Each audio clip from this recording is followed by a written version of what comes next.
This is the People of Bartlett podcast. I'm Dustin with Bartlett Local.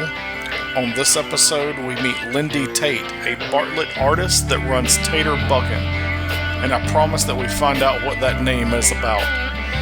So go ahead, get up, go outside, enjoy your walk, or just hang out at home while we get started with episode 4, and let's meet Lindy. We got Lindy Tate here with us of Tater Buggin'. Lindy, what is Tater Buggin'? Tater Buggin' is my baby, my art business. I came about the name because I drive a Volkswagen Beetle that is vanilla colored. I call her vanilla colored, and I put eyelashes on her. And we wanted to give her a name when I first got her, and her name was Taterbug because of our last name. And when I started this business, I wanted the business name to incorporate my whole family. So I just called it Tater Buggin'. Okay. And my car kind of became my rolling logo. And, Lindy, what is your everyday like? Do you just wake up and make art all day long? That's pretty much it, yes. I wake up and I have to have that first cup of coffee, and then I hit my in-home studio here and usually do a warm-up painting first, something that just kind of gets me going, something that I just really enjoy doing, and then I'll start on my custom orders that I have waiting for me. And what's your connection to Bartlett? Do you live in Bartlett? Yes, I do. We've lived in Bartlett since 1994. We live over near Oak Elementary. We chose this house specifically so that our boys could go to school at Oak. We love the Bartlett schools. And we just have stayed ever since. I've got my mother and stepfather moved in right next door as of 12 years ago, and so it's all wonderful. And do your kids still go to school in Bartlett? They don't. They're grown. I have a 31-year-old who's in Colorado, living and working in Colorado, and my other son is 29, and he is a local tattoo artist here in Bartlett. Oh, okay. Did you move to Bartlett, or did you grow up here? My husband and I actually grew up in Whitehaven and moved out to Bartlett not long after we married, and we went back toward the University of Memphis area for a little bit while I finished my degree. And then once it was time for our boys to start school, they were getting close to starting school, we moved out here to this neighborhood, and we loved it. And you're married? Do you have any pets or anything? Oh, do we have pets? We have 3 dogs and a cat. They're all rescues. So we've got our own little zoo here. That sounds like a handful.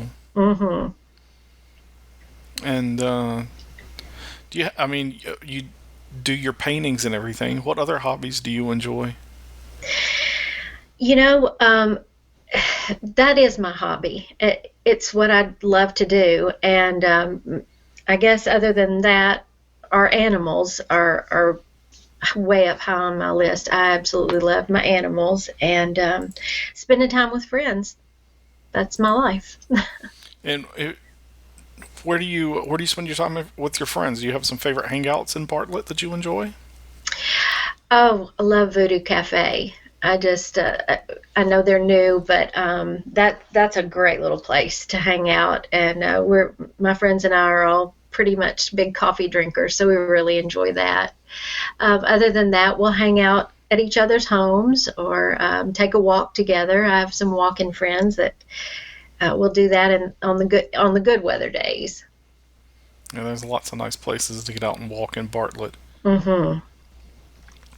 Do you have any other favorite restaurants in Bartlett that you enjoy? We've always loved El Patron over by the railroad tracks. Oh, yeah. They know us by name over there. All right. Do you believe there might be something you want everyone to know about Bartlett? Maybe something people don't know? Oh, let's see.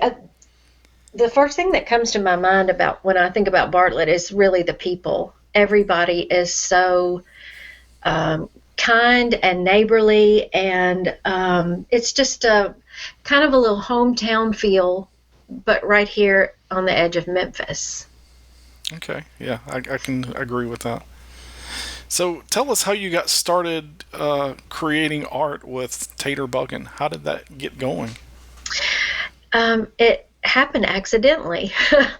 I had a friend invite me to a painting with a twist class, and we just had the best time. I remember telling her before I went, I hope they sketch it out for me or something because I can't draw a stick figure. But when I got there, it just started to come naturally. So I took about three of those. I had about three of those parties and just enjoyed it so much that I made it into my hobby. I started doing it at home. And through my first business on Facebook, I was able to just post the art that I was doing on the side. And it turned out that people wanted to buy it. So it couldn't have been better. It's like a dream come true for me, actually. My father was, I thought, a fantastic artist, and he never thought he was that good, but he really was. And I just thought it had skipped a generation and moved on to my son. But turns out I might have just a little bit of it in me. Selling your art is so many people's dreams. Was that hard in the beginning for you? I hate to say no because that sounds so. It just happened. I think if I had had to figure out a way to sell it, I don't know that I ever could have. I don't know that I ever would have put myself out there like that. But because it was a hobby that I was just sharing because I was enjoying it so much, people came to me and said, "Can I buy that?" And I was so surprised, and it just started to flow from there. Then people would come to me and say, "Well, could you paint this for me or that for me?" And with every challenge, I would get so nervous and I would say, I can't do it. This isn't, what I do. But somehow I would, and they liked it. So I just have learned to keep challenging myself and never say that I can't do it until I really, really give it my best try. Hey, you say challenge. What were some of the biggest challenges you faced early on when you were selling your art? Early on, it was that I realized if I really wanted to grow this into a business to support my family, I had to put myself out there more. I had to get over the anxiety that I deal with, I have all my life, and risk the rejection. And that's a tough thing when you're bringing something out that came from your soul, that you created with your own hands, and you run that risk of somebody saying it's not good enough or they don't want it. It's a huge risk. But through all of that, after getting a couple of yeses when I would ask if someone would mind hanging my art in their restaurant to sell or consider carrying it in their beautiful gift shop,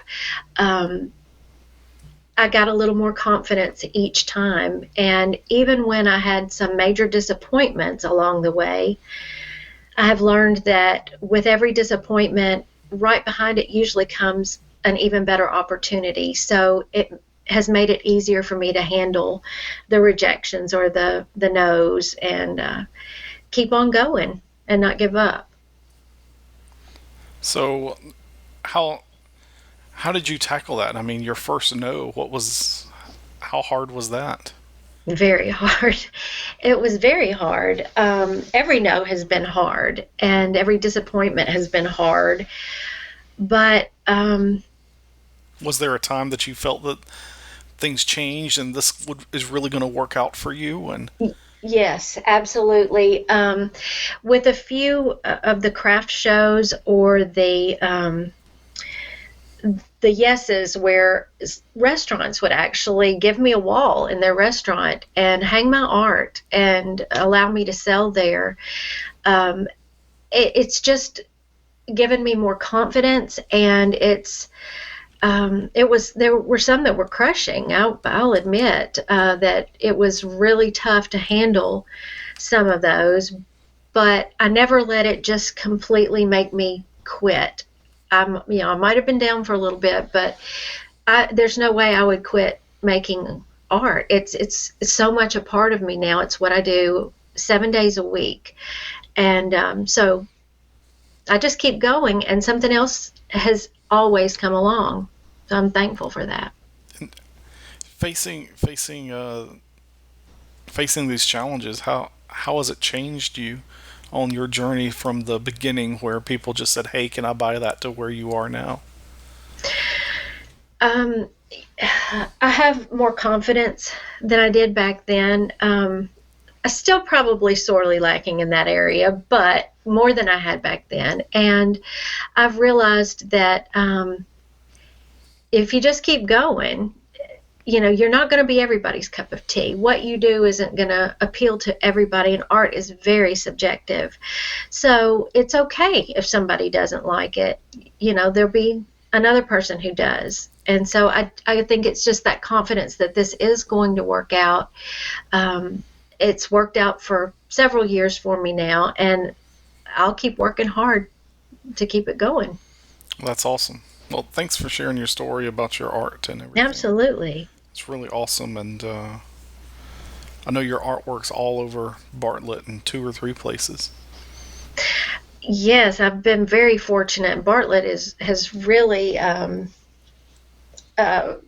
done so much for me. We have art in Ty's Barbecue, Smokehouse Barbecue on stage. Southern Vintage. I have a booth at Southern Vintage that I've had for several years now. Southern Vintage Company?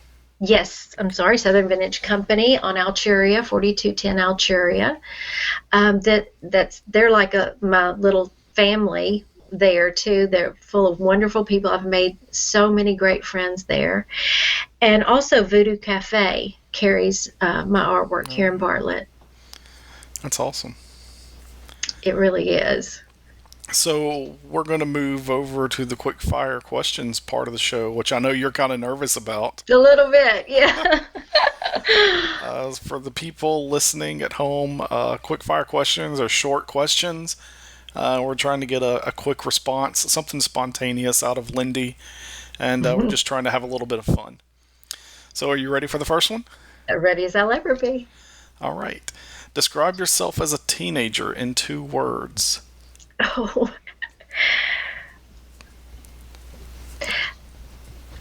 Carefree and happy. Okay. Netflix or Hulu? Netflix. Who would play you in the movie of your life? Oh, wow. That's a good one.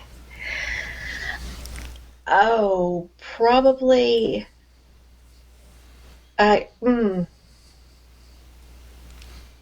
Reese Witherspoon. I don't know. What's one item you could never live without? What, an item I could never live without? Or a thing? Is there some stuff? Or I'm kind of connected to my phone. Is that allowed? Sure. Where would you go if you were invisible? Oh, I would